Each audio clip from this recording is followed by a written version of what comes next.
저는 오늘 여러분과 함께 신학 강좌 신론 32번째 시간을 오늘 강의를 하도록 그렇게 하겠습니다. 오늘 제목은 바벨탑 사건 이후 인류 초기 문명에 전파된 원시 복음 이 주제로 세 번째 강의가 되겠습니다. 오늘 요절 말씀은 전도서 3장 11절입니다.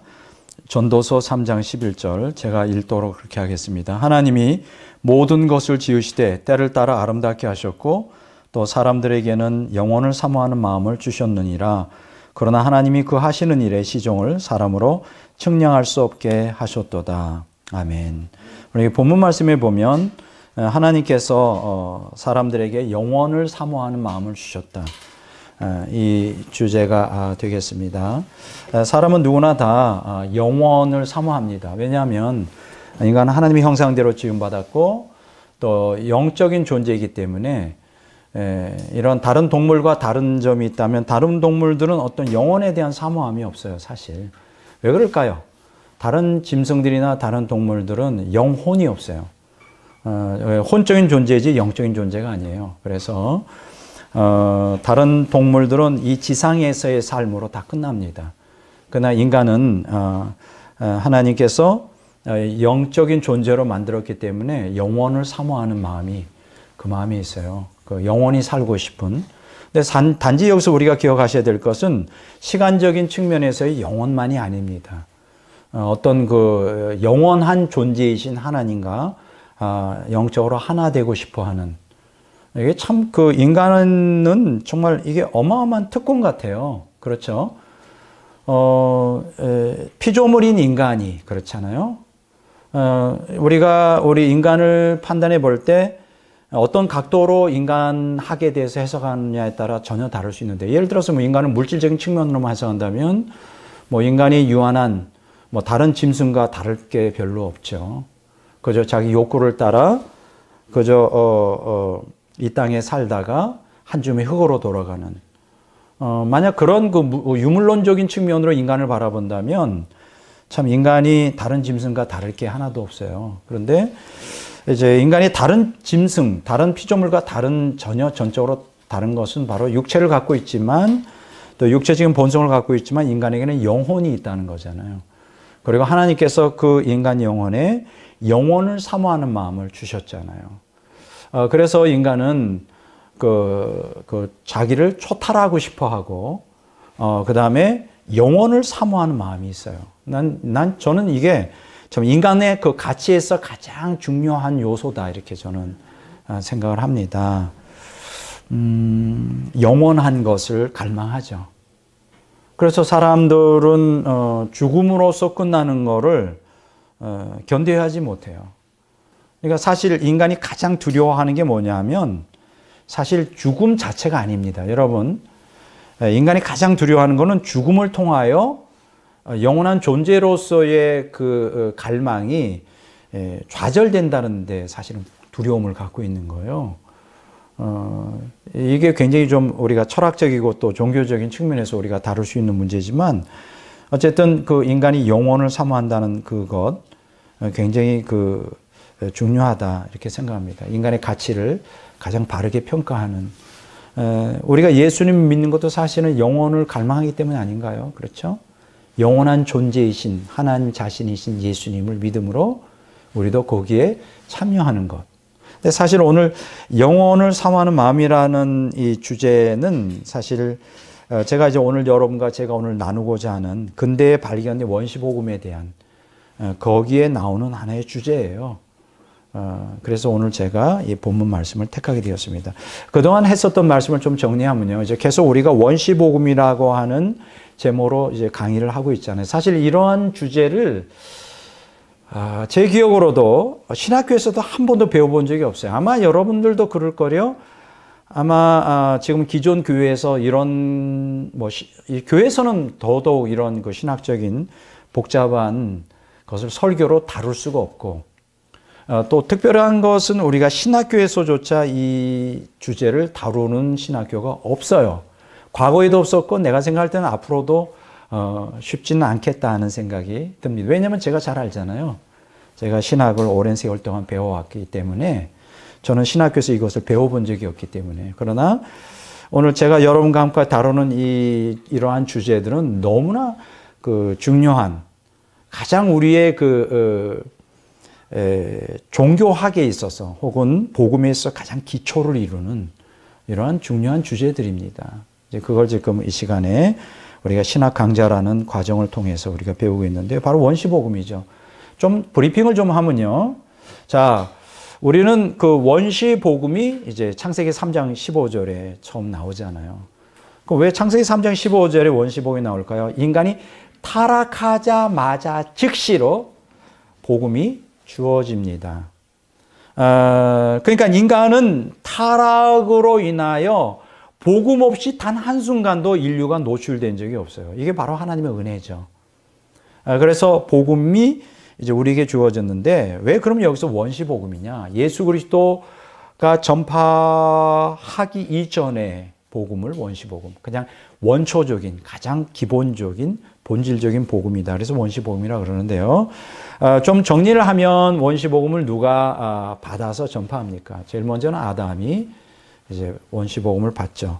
그 다음에 아담과 같은 동시대, 그러니까 아담의 7세손인 에녹이 또 원시복음을 받습니다. 그러면 아담이 받은 원시복음, 초림하실 구속주, 그렇죠, 메시아의 복음을 받고 전파했죠. 그 다음에 에녹은 재림하실 심판주 메시아에 대한 복음을 또 전파합니다. 그래서 우리가 복음하면 기억하셔야 될 것은요, 사실 복음은 어디서 시작되느냐? 초림주로부터 시작하여 재림주로 완성이 됩니다. 이걸 우리는 이제 성경에서 종말이라 그래요.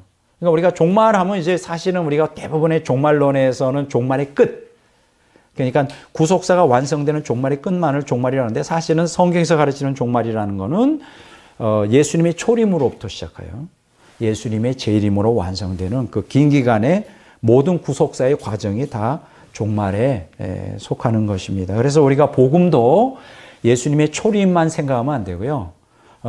구속주로서 초림하실 구속주에 대한 것, 그것만이 복음이 아니고요. 재림하실 심판주까지 복음으로 들어가야 되는 거예요. 그게 바로 창세기 3장 15절에 나와 있고요. 영적 투쟁이라는 개념으로.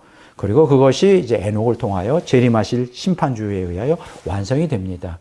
자, 그러면 여러분들에게 이제 이 노아 시대 사람들은 복음이 없어서 멸망한 것이 아니라 원시 복음을 거절하기 때문에 멸망했다. 제가 말씀을 드렸죠. 그리고 노아의 홍수가 6장, 7장, 8장, 9장까지 쭉 나오지 않습니까? 이제 10장에 보면 노아의 세 아들에 대한 셈함 야벳의 그 족보가 쭉 나오고요. 11장에 보면 이제 바벨탑 사건이 나오죠. 여러분들이 잘 아시는 대로 인간이 또 다시 두 번째로 바벨탑을 통하여 반역을 하기 때문에, 이 바벨이라는 게 뭡니까? 혼잡이라는 뜻이죠. 혼란, 혼잡. 그래서 온 인류를, 언어를 흩어서 전 세계로 흩습니다. 그래서 이 바벨탑의 혼잡을 통하여 전 세계 인류가 이제 흩어지게 되죠. 쉽게 얘기하면 바벨탑 사건 이후, 그게 창세기 11장이죠. 전 세계의 문명이 이제 퍼지게 됩니다. 자, 그러면 여기서 한 가지 질문이 생기죠. 자, 그러면 인류가 전 세계로 흩어져. 우리가 보통 이제 초기 문명을 우리가 보통 4개를 얘기하잖아요. 뭐 잘 여러분 아시죠? 메소포타미아 문명, 나일강 문명, 그 다음에 인더스 문명, 그 다음에 황하 문명. 이제 이 황하 문명에 대해서도 제가 한번 좀 더 다루려고 합니다. 이게 좀 문제가 좀 있어요. 우리 그 환단고기, 이것도 아주 굉장히 익사이팅한 주제예요. 제가 요 강의가 끝나고 아마 다음번이나 그 다음번에 다루게 되는데, 원시복음과 환단고기라고 하는 주제로 우리 한민족에 대한 하나님의 어떤 구속 섭리, 이걸 굉장히 흥분되는 거예요. 이거를 여러분들이 꼭 들으셔야 됩니다. 그래서 이 환단고기를 좀 제가 구속사적으로 다시 풀 텐데, 이런 강의는 사실은 어디에서 들어보기가 좀 어려운 주제가 아닌가 이렇게 생각합니다. 어쨌든 지금 이렇게 4대 문명이 이제 퍼지는데, 그럼 여기서 한 가지 질문이 생기죠. 이렇게 인류 초기 문명이 이제 발상지를 우리가 학교에서 배웠는데, 그러면 인류 초기 문명에 그들은 어떤 종교를 갖고 있었을까? 어떤 신앙을 갖고 있었을까 했을 때, 그들이 초기 문명에 원시 복음의 전통이 있었다. 이게 굉장히 중요한 얘기입니다. 인류 초기 문명에, 그러니까 바벨탑 사건 이후에 모든 인류가 최초로 세운 문명들의 원시 복음의 전통을 그들은 가지고 있었다.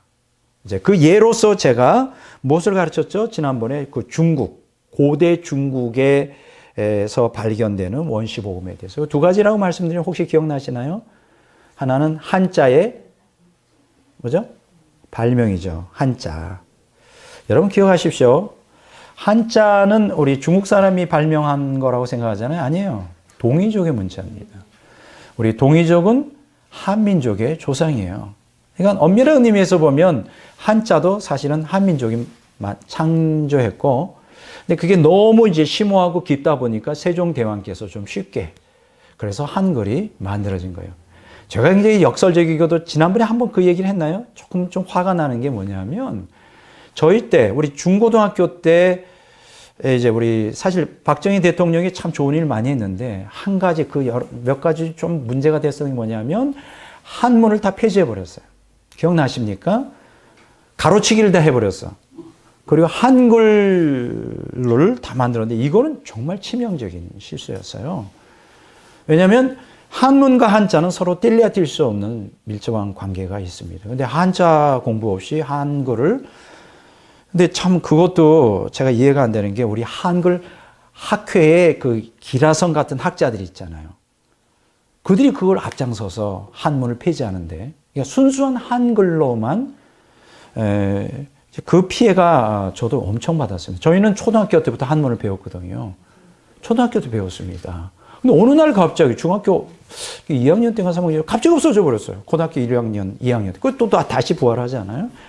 그 몇 년 동안에 저는 아주 타격을 입었던 기억이 납니다. 그래서 여러분, 학문이라고 하는 거, 이게 근시안적이면 안 돼요. 이런 역사적인 배경, 이런 것들을 포괄적으로 이 학자가 깊이 배워야지.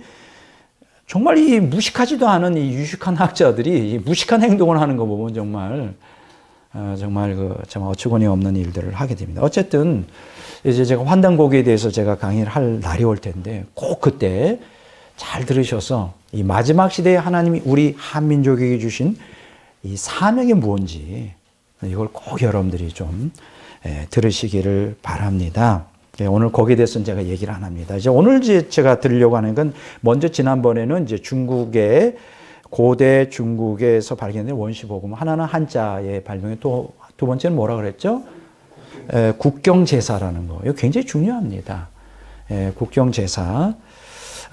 우리 교회 집사님 계시잖아요. 오늘 못 나오신 집사님이 그런 얘기를 하시더라고요. 이분은 전 세계 돌아다니시는, 원래 비즈니스 그렇게 하셨는데, 제 강의를 듣고 좀 이렇게 수정했대요. 그때는 그 국경제사 하는데, 이렇게 중국에 보면 천단이라고 있거든요. 거기도 갔었대요.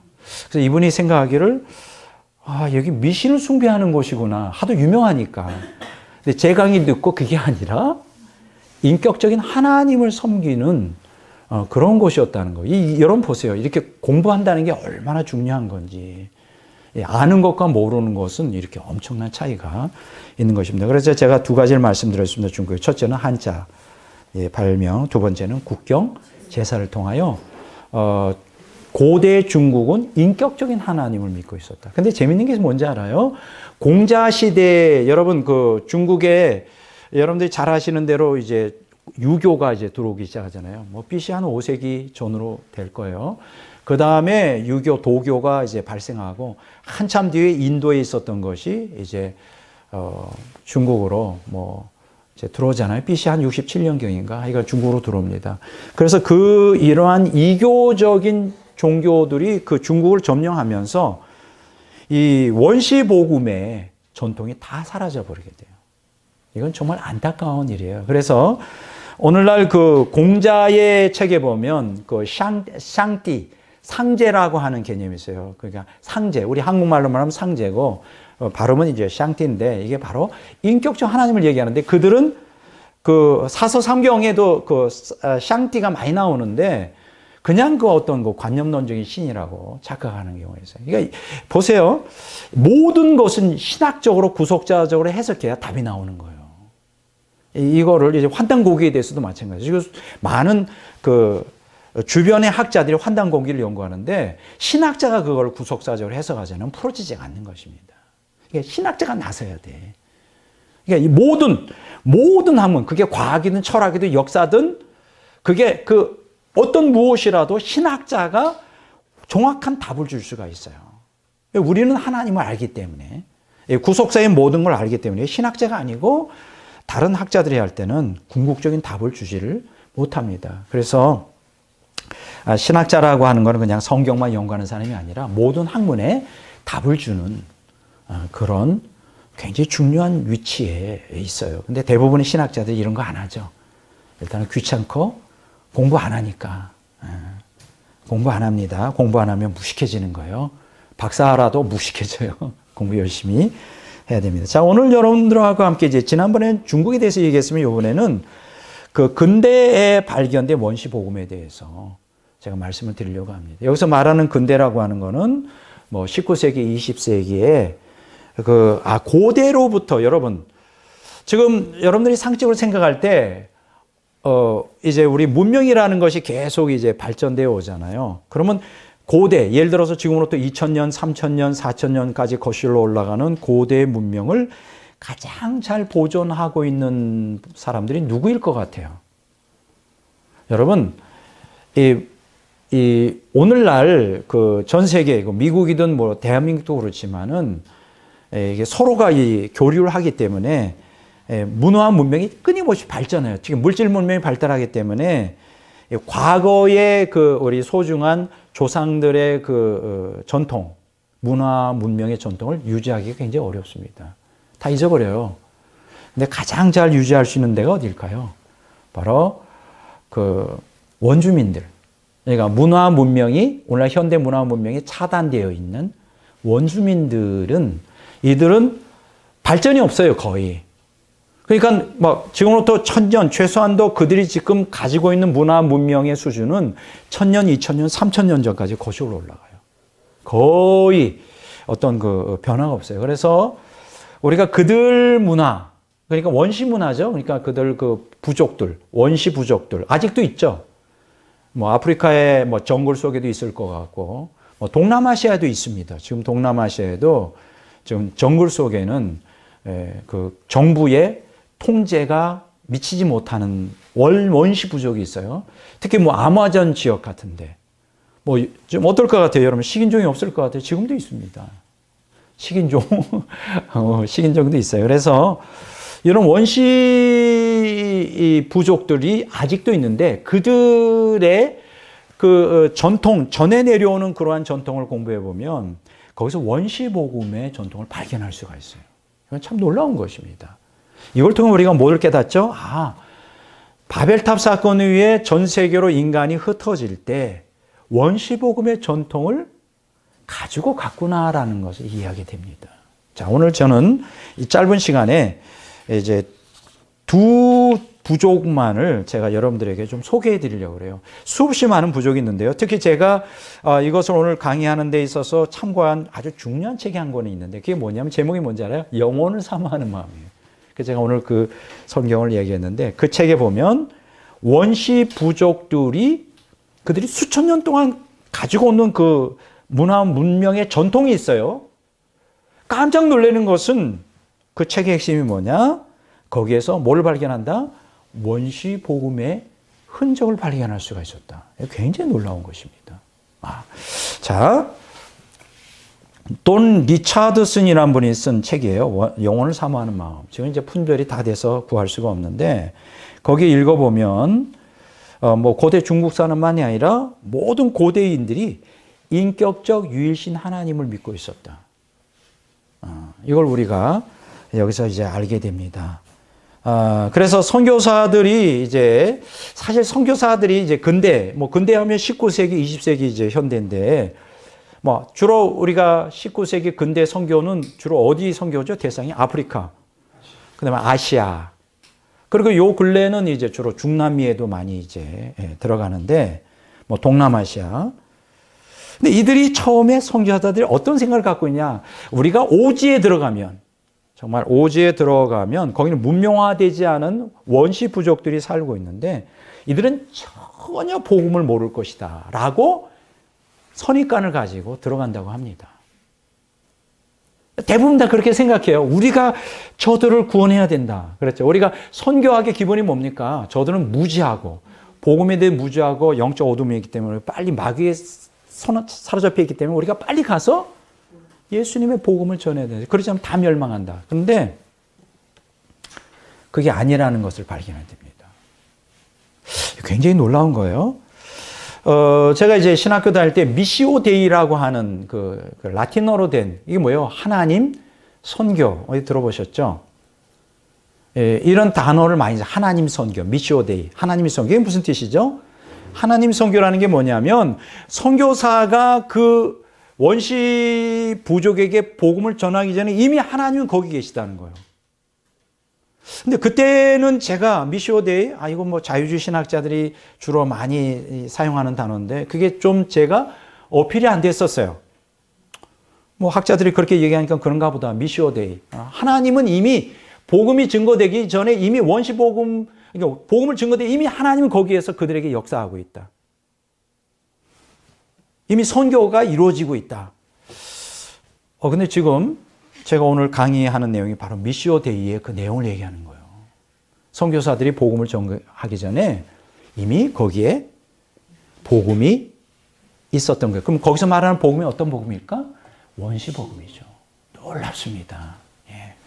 제가 오늘 소개해 드릴게요. 그럼 이 사람들이 물론 이제 대부분의 그 원시 부족들은 우상에 빠져 있어요. 정령 숭배하고 귀신들도 숭배하지만 그런데 근대에 이르기까지 민속 종교의 형태로 원시 복음의 전통을 그대로 보존하고 있는 민족들도 상당히 많았다는 거예요. 그러니까 민속 종교라는 게 뭐냐면 그들이 대대로 내려오는 그 자기 부족의 종교예요. 근데 그 내용을 들어보니까 거기에 복음이 있는 거예요. 제가 두 부족을 제가 소개해 드리겠습니다. 한 사람은 산탈린들이고 산탈린들. 두 번째는 카렌족. 이 두 부족을 동남아시아에 있는 부족인데 제가 소개해 드리도록 하겠어요. 이 산탈족은 어디에 사느냐? 인도 캘카타 북부 지역에 한 250만 명 정도 살아요. 산탈린들이. 근데 1867년에 노르웨이 선교사 스크랩 수루드라고 하는 사람이 이제 이 분들에게 복음을 증거하게 되었어요. 여러분들이 뭐 상식적으로 알고 있는 거냐면 산타린들은 그 당시 유대교는 뭐 기독교의 영향 밖에 있었죠. 그런데 이 선교사가 복음을 증거하자마자 이 사람들이 막 흥분하기 시작하는 거예요. 흥분. 그래서 이 선교사 깜짝 놀랐습니다. 흥분을 하면서 이 사람들이 뭐라고 외치느냐. 아니, 이 친구 얘기를 들어보니까 타쿠로 지우께서 지금도 우리를 잊지 않고 계시다는 말 아니야? 여기서 타쿠로 지우라는 게 무슨 뜻이냐면 타쿠로는 산탈로로 참된, 뭐 참된 신, 뭐 이런 뜻이고요. 지우는 하나님이에요. 그러니까 참된 진리의 하나님. 아니, 진리의 하나님, 우리가 믿는 하나님이 우리를 잊지 않고 계셨다는 얘기네. 막 난리가 난 것입니다. 그래서 스크래프 수로드는 이들에게 물었습니다. 아니, 타쿠로지우를 어떻게 하셔요? 그러니까 산탈린 사람들이 웃으면서 우리 조상들은 오래전부터 타쿠로지우를 알고 믿고 있었습니다. 그럼 이제 또 이 선교사가 물어보는 거예요. 그러면 지금 당신들은 왜 지금 뭐 태양이나 잡신들을 섬기고 있습니까? 우리 처음에는 그런 신들이 없었어요. 우리가 인생 살면서 처음에는 그 타쿠로지우만 믿었어요. 인격적인 하나님 타쿠로지우를 믿었는데 뭐 인생 살면서 여러 가지 우여곡절 속에서 이제 우상 숭배를 하게 된 것입니다. 이렇게 이제 얘기를 했죠. 자, 그랬을 때 이 선교사의 반응은 어떻게 나왔을까요? 타쿠로지우요? 그거 마귀예요. 그거 잡신이에요. 라고 말했을까? 아니죠. 당신이 믿는 그 타쿠로지우는 참 하나님이, 마귀가 아니고 참 하나님이라는 거. 근데 성경을 가지고 들어갔잖아요. 바로 여기에 성경에 바로 이 성경이 당신들이 고대로부터 믿어왔던 그 타쿠로지우의 계시의 말씀입니다. 라고 하는 것을 그들에게 선언을 했어요. 그러면서 뭘 또 복음을 전했을까? 예수 그리스도의 복음을 전했죠. 바로 우리를 죄에서 구원하기 위해 그의 독생자 예수 그리스도를 타쿠로지우께서 속죄 희생 제물로 하셔서 이제 우리에게 구원의 길을 열어주셨습니다. 이렇게 전한 거예요. 그랬더니 이 사람들이 난리가 난 거예요. 왜냐면 그들이 이 타쿠로지우를 믿다가 이제 정령 숭배하고 우상 숭배가 마음이 찜찜할 거 아니에요. 이제 다시 그 불화를 해소하고 타쿠로지우와 관계를 회복할 수 있다는 말에 아주 흥분하기 시작했어요. 그래서요, 바로 그날 하루에 몇 명이 세례받았느냐? 80명이 세례를 받습니다. 산타린들. 그리고 이 스크레프 수루두가 인도에서 사용하는 don에 자그마치 몇 명에게 이들에게 세례를 베풀었냐면 15,000명. 어마어마한 거죠. 15,000명. 이들이 모두가 다 복음으로 변화가 되었다. 영혼을 사모하는 마음이라는 책에 나오는 거예요. 그러니까 이게 거짓말이 아니죠. 여기서 우리가 깨닫게 되는 게 뭡니까? 하나님의 은혜가 굉장히 크다. 왜냐하면 하나님은 원시 복음의 전통을 고대 문명에 그냥 주시고 우상을 숭배하지 않은 사람들에게는 그대로 그들이 그러니까 예수 그리스도의 복음을 받아들일 수 있는 마음의 준비를 그들을 시킨 거죠. 굉장히 놀라운 것입니다. 굉장히 이런 거. 두 번째, 카렌족에 대한 얘기를 좀 하겠습니다. 이 카렌족은 어디에 사는 사람들이에요? 버마, 지금 이제 미얀마라고 그러는데 이 지역에 사는 사람들이에요. 근데 여러분들이 잘 아시는 대로 이 버마, 미얀마는 불교도들이 많잖아요. 끊임없이 이 카렌족들에게 불교를 믿으라고 굉장히 협박도 하고 권면됐는데 이 사람들은 그걸 받아들이지 않았어요. 우리는 싫다. 근데요, 이 카렌족에게는 최고의 하나님이 있었는데 그분의 이름이 뭐냐면 이와예요. 이와. 최고의 신 이와. 근데 이분들은 그 전승으로 내려오는 하나의 이야기가 있었는데 그 이와 하나님이 한 권의 책을 가져다 줄 것이다 라고 하는 그 전승이 있었어요. 그 이들은 계속 기다린 거예요. 그 책을 이제 주실 때까지. 그리고 미얀마에는 카렌족이 사는 마을이 몇 개나 되느냐? 한 1000개가 넘어요. 굉장히 이제 많은 곳인데, 근데 놀라운 것은 이 카렌족 마을에는 참 하나님이 이와를 믿는 선지자로 부르는 부코스라고 하는 선지자들이 있었어요. 물론 이제 계속 전통적으로 내려오는 사람이죠. 그래서 이 부코스들은 항상 악령들을 멀리하고 우상을 숭배하지 말고 참 하나님께 돌아오라. 그렇게 백성들을 이제 계도하고, 놀라운 것은 이들이 그 구존으로만 내려오는, 사실은 그 문자 같은 게 없을 거 아니에요. 거의 구존으로 내려오는데 이와 찬가가 있었어요. 이 선지자들이 이와 찬가를 백성들에게 계속 가르쳤습니다. 그 내용에 보면요, 그 참 하나님 이와에 대한 경외와 존경심이 아주 그 마음속에 가득 찼고, 불교 우상 숭배를 빠지지 않도록 이제 이러한 그 하나님에 대한 신앙이 경고에 하는 데 역할을 했죠. 근데 놀라운 아주 충격적인 내용이 나와요. 이와 찬가의 일부 보면 이런 내용이 나옵니다. 한번 들어보실래요? 이와는 영원하며 그 생명은 장구하도다. 시대는 흘러가도 그분은 영원히 살아계시도다. 태초에 누가 세상을 창조하셨는가? 태초에 이와가 세상을 창조하셨도다. 이와는 태초에 인간을 지으셨도다. 이와는 모든 것을 완전히 알고 계시도다. 이와는 세상을 창조하셨도다. 그분이 먹을 것과 마실 것을 정하셨도다. 또 시험의 열매를 정하시고 상세한 명령을 주셨다. 어디서 이제 많이 들어본 것 같아요. 무콜리가 두 사람을 속였다니. 여기 무콜리라는 게 사단이죠. 사탄. 이 무콜리가 그들에게 시험의 열매를 먹도록 했다네. 그들은 이와를 믿지 못하고 그 말에 순종치 않았다네. 그들이 시험의 열매를 먹은 후 질병, 노세, 죽음의 종이 되었다네. 때가 되면 이화가 오시리라. 선한 사람들은 은으로 된 성으로 가리라. 의로운 사람들은 새로운 성으로 가리라. 오 나의 자손들아 우상을 숭배하지 말라. 이화에게 기도하면 그는 우리에게 다시 자비를 베풀어 주시리라. 우리를 구원하실 분은 오직 이화이시니라. 이게 거기 나와요, 책에. 어디서 많이 본 것 같죠? 아담과 하와 얘기 아니에요. 사탄이 유혹을 해서 선악과를 따먹은 얘기. 그러나 하나님께 돌아오라는 얘기. 이게 굉장히 놀라운 것입니다. 그러니까 여러분, 전 인류에 하나님께서는 이 원시복음의 전통, 그러니까 그리스도의 복음이 증거되지 않은 곳에서는 이 원시복음으로 말미암아 여전히 저들을 우상에 빠지지 않도록 그 복음을 기다리도록 하나님께서 은혜를 베풀어 주셨다는 거예요. 내가 생각할 때는요, 지금도 여전히 이런 부족이 분명히 어디인가 많이 있을 거예요. 원시복음의 전통을 따라 지금도 인격자 하나님 믿는. 이게 참 놀라운 것입니다.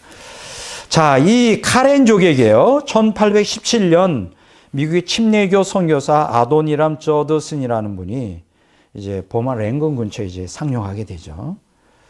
그래서 버마의 불교도들에게 아무리 복음을 전해도 이 사람들이 안 받아들이는 거예요. 여러분 기억하십시오. 이교도들, 불교, 도교, 유교, 이러한 그 잡신을 믿는 신을 믿는 그 사람들에게 복음을 전하면 안 받아들입니다. 근데 원시복음의 전통을 따라 민속 종교로서 그 계속 이어내려왔던 사람들은 복음을 급방 받아들여요. 신기하죠. 바로 카렌족이 그런 사람들이었어요. 7년 동안 이 저더슨이라는 사람이 복음을 전했는데 딱 한 명 개종자를 얻었어요. 딱 한 명이 개종자를 얻었는데 그 사람이 누구였느냐면 자기 집에 고용한 사람이에요. 카렌족 사람이에요. 개종한 사람이 월급을 주는 사람이었다. 당연히 개종을 하죠. 근데 아주 성질이 고약했다고 합니다. 그러면 이제 전도가 안 되니까 7년 동안 뭘 했겠어요? 이제 버마어로 성경을 번역하는 일만 했죠. 여러분들 그 아도니람 저드슨의 생애에 대한 책이 나와 있어요. 그분의 이름을 딱 치면 그분의 생애를 이제 기록한 책이 있어요. 한번 기회가 되면 한번 보시면 좋겠고요. 이제 그 고약한 카렌 사람이 고용당한 카렌 사람 이름이 뭐냐면 코다보라고 하는 사람인데 이 사람이 복음을 전했어요. 그런데 이상하게 이 코다부가 복음을 받아들이는 거예요. 그래서 7년 동안 범에서 전도해 딱 그 한 사람 전도했는데 이 사람이 변화되기 시작하는 겁니다. 코다부가, 고약한 코다부가. 그래가지고 자기 카렌족 부족에게 가는 거예요. 복음을 전하기 시작하는 거예요. 카렌족에게. 그래가지고요, 1858년에 수만 명의 카렌족들이 이제 예수 그리스도의 복음을 받아들이게 됩니다. 어마어마한 역사가 일어나요. 그러니까 이 복음을 받아들인 이 카렌족이 버마의 북부 산지에 있는 카친족이라고 하는, 이들이 믿는 인격적 하나님은 카라이 카싱이에요. 카라이 카상. 뭐 이름은 좀 다르지만 같은 하나님이죠. 그 50만 명 정도 되는데 거기에 복음을 전해요. 그 90년 동안, 그 후 90년 동안 약 90만 명의 카친족 사람들이 예수님을 주님으로 믿습니다. 이게 실제적으로 선교 역사에 나와요. 자, 여기서 우리가 뭐를 깨닫죠? 참 이게, 이 고대 부족들, 이 사람들이 불교나 유교나 다른 이방 그 종교를 받아들이지 않고 고대로부터는 원시복음의 전통을 그냥 이어받아. 이들이 복음을 받아들이는 거. 이제 이게 영혼을 사모하는 마음이라는 책에 아주 자세하게 나와 있어요. 그 외에도 수없이 많은 이제 부족 이야기가 나오는데 제가 이제 오늘 그걸 다 약수를 해서 이제 끝내고. 자, 이렇게 이제 우리는 이제 우리 근대에서 이러한 고대 민족 부족들을 통하여 이 원시복음의 전통이 이어진다는 것을 이제 알게 되었는데요. 자, 그러면 이 시간에 제가 짧게 좀 제가 드리고 싶은 얘기는 뭐냐 하면, 자, 이교가 점점 이제 시간이 흘러가면서 이제 번성하기 시작하잖아요.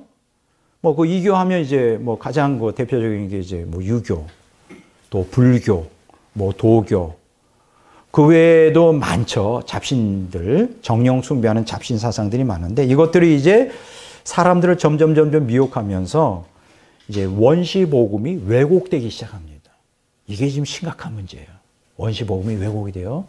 그래서 사실은 이러한 그 이교들이 번성하는 곳에서는 원시 복음이 흔적조차 없어져 버려요. 이런 것들을 이제 발견됩니다. 제가 오늘 이 시간에 그럼 이 이교들은 어떻게 해서 생기는 걸까요? 딱 두 가지 요소예요. 자연을 신격화하거나 아니면 인간을 신격화해요. 자, 자연을 신격화하고 인간을 신격화하는 목적이 뭘까요? 인격적 하나님을 거부하고 그 이유가 뭘까요? 왜냐하면 인간의 탐욕을 채우기 위하여 하나의 도구로 쓰는 거예요. 여러분 우리 알라딘이라고 하는 뭐 영화도 있고 소설도 있는데 알라딘의 요술램프라는 거 들어보셨죠? 예, 거기 알라딘이라는 애가 요술램프를 갖고 있는데 거기에 이제 거인이 그걸 뭐 주문을 외우거나 쓱쓱 만지면 거기서 막 이 근육줄에 거인이 딱 해서 주인님 뭘 도와드릴까요? 막 이렇게 나온단 말이죠. 인간들이 종교적 본성은 있어요, 누구나 다. 왜냐하면 인간이 하나님 형상대로 지음받았기 때문에 종교적 본성이 있는데 그 종교적 본성과 함께 인간이 탐욕을 종교적인 것을 통하여 채우고자 하는 욕망이 있죠. 그러니까 쉽게 이야기하면 인격적 하나님 앞에 자기 인생을 맡기는 게 아니라 하나님을 이용하려고 그래요. 그러니까 이제 옛사람의 본성인데 바로 모든 종교들은 인간의 탐욕에서 만들어진 거예요. 모든 종교들이. 이게 바로, 그래서 이 인간의 탐욕에 의해 만들어진 이 교회는 누가 또 역사를 하느냐. 마귀들이 아주 강력하게 강력하게 역사를 하죠. 그래서 인간으로 하여금 종교적인 욕구를 채우면서 자기 욕구도 또 충족시키면서 결국 인간 모두를 다 멸망시키려고 해요. 사실 오늘 뭡니까? 4월 초파일이죠. 오늘 이제 불교도들이 가장 연등 행사하는데, 그게 다 이런 모든 종교들이 인간의 욕망을 채우기 위한 거예요. 욕망을 채우기 위한 것입니다. 자, 오늘 저는 이 시간에 이제 두 가지를 말씀드리려고 하는데 이제 시간에 따라 짧으면 도중에 마치고요. 길면 얇게 할 수 있는데 두 가지를 말씀드리려고 해요. 이 원시 복음이 어떻게 해서 역사의 흐름과 더불어 이교들이 번성하면서 변질되었는가. 대표적인 두 개를 다루려고 해요. 첫째는 고대 중국에 섬기던 창조주 샹티가 잡신으로 전락하는 과정을 제가 설명을 해드리려고 합니다. 두 번째는 뭐냐? 고대 한민족이 섬기던 창조주 하느님이 단곤으로 대치된 이유에 대해서도 말씀드리려고요. 근데 저는요, 이걸 제가 학교에서 배워본 적이 없어요. 중고등학교 때 다 우리 역사에서 단군도 배우고 하는데 제가 좀 철이 들면서 또 연구를 하면서 우리가 학교에서 배웠던 이러한 역사 공부가 얼마나 좀 많이 단편적이고 왜곡이 되어 있는가. 그거를 좀 제가 알게 되었어요. 그래서 참 좀 안타까움이 있습니다. 그래서 이제 그걸 좀 소개하겠네요. 먼저 고대 중국이 섬기던 창조주 샹티가 잡신으로 전락한 과정을 제가 조금 얘기하고 오늘 아마 강의를 좀 끝내려고 합니다. 자, 중국에는요, 제가 얘기했죠. 원시복음 안에서 샹티께 제사를 드렸다고. 황제가 제사를 드린 게 황제의 고유 권한이었어요. 자, 그러니까 황제는 이때 당시 제사장 역할을 하는 거죠. 대제사장. 백성들과 하나님 그 사이에서 어떤 중재자로서의 역할을 했는데 문제는 뭐냐면 황제가 오래 못 살고 죽잖아요. 그럼 황제가 죽으면 어떻게 되느냐면 그 황제의 영혼이 여전히 영적 중재자 역할을 한다고 이 사람들이 믿었어요. 자, 그래서 죽은 황제가 자신들에게 축복과 안녕을 가져다 줄 수 있다고 생각하면서 황제를 이제 그때부터 숭배하기 시작한 것입니다. 그게 바로 오늘날 우리 한국의 제사 제도가 있잖아요. 조상 숭배 제사의 근원이에요. 다시 말합니다. 이제 한국에 이제 우리가 명절 때 되면 제사를 드리잖아요. 보통 사람들은 그 제사 제도가 유교에서 나왔다고 생각하는데 그건 아니에요. 유교보다 더 역사가 깊습니다. 최초로 제사 제도가 발생한 게 유교에서 나온 게 아니고요. 그게 황제 숭배 사상에서 나온 거예요. 그러니까 아주 오래됐죠. 다만 유교는 황제 숭배 사상의 전통을 따라 그 제사 제도를 그냥 흡수하고 전수한 것뿐이에요. 그러니까 죽은 황제를 숭배하다가 이제 제사 제도가 조상 숭배의 기원이 나오는데요. 자, 이런 그 미신들이 사람들에게 퍼지게 된 근원적인 결정적인 역할을 하는 게 어디냐? 바로 BC 5세기경부터 나타나기 시작한 유교와 도교예요. 더 나아가서 불교예요. 참 이게 안타까운 거죠. 그러니까 여러분, 유교와 도교는 그건 철저히 마귀가 원시복음의 전통을 파괴하기 위해서 심어놓은 이 독이에요, 독. 그러니까 황제 숭배를 언제부터 했느냐? BC 5세기경부터. 그 고전에는 샹티에 대한 인격적 하나님에 대한 신앙이 있었는데 유교와 도교가 그걸 다 흐려놓은 거죠. 여러분, 사실 유교는 비인격적 궁극자 개념이에요. 그 천 사상을 갖고 있어요. 도교도 노자에게서 우주의 절대적 원리로 도 사상이 있어요. 장자는 도를 좀 더 쉽게 기라고 하는 거로 인간의 신체에 어떤 건강적, 물질적 개념으로 해서 마술적 색채를 띤 자연 종교로 전락시키고 말죠. 이런 종교들이 이 원시복음의 전통을 따라 샹티 인격적 하나님을 다 흐려놓기 시작한 거예요. 막 망쳐놨어요. 이해가 되죠? 특히 결정적으로 BC 67년경에 이제 인도에서 중국으로 불교가 전래되면서 여러분 어떻게 생각합니까? 원래 불교는 무신론 종교잖아요. 많은 사람들은 이제 오늘 이제 석탄일이라 그래서 뭐 4월 초팔이라 해서 뭐 부처를 믿는다 그러지만 사실 우리가 지난번에 배웠잖아요. 소승불교가 대승불교가 있어요. 소승불교는 부처를 믿는 게 아니에요. 자기 스스로가 붓다가 된다. 그렇죠. 예, 대승불교는 이제 부처를 믿어서 하는데 사실은 엄밀히 따지면 고타마 시타르타는 인간이지 신이 아니잖아요. 나를 신으로 믿지 말라고 했거든요. 그러니까 이제 불교는 무신론 종교인데 그러다 보니까는 불교의 신개념조차가 아주 비인격적, 궁극적 개념조차도 없다는 거예요. 이런 것들이 이제 중국에 물밀듯이 들어오면서 점점 인격적 하나님의 샹티의 개념이 흐려지고 뭐로 다 전락할 거예요? 귀신을 섬기는 다귀론, 잡신론으로 다 전락하게 되는 거죠. 이해가 되죠? 그러니까 여러분, 이러한 그 이교주의 식의 불교나 도교, 불교, 유교 이런 것들이 아주 번성하는 나라들은 귀신들이 많아요. 귀신들이 많고요. 이 저주가 굉장히 많습니다. 인격적 하나님에 대한 개념이 상대적으로 약화되죠. 자, 이런 영향으로 이렇게 불교, 유교, 도교 이런 것들이 중국으로 막 점령해 가면서 인격적 하나님에 대한 원시복음의 전통이 다 붕괴되고 말았어요. 자, 도교는 주로 어떤 경향이 많냐면 이 마술적인 게 많아요.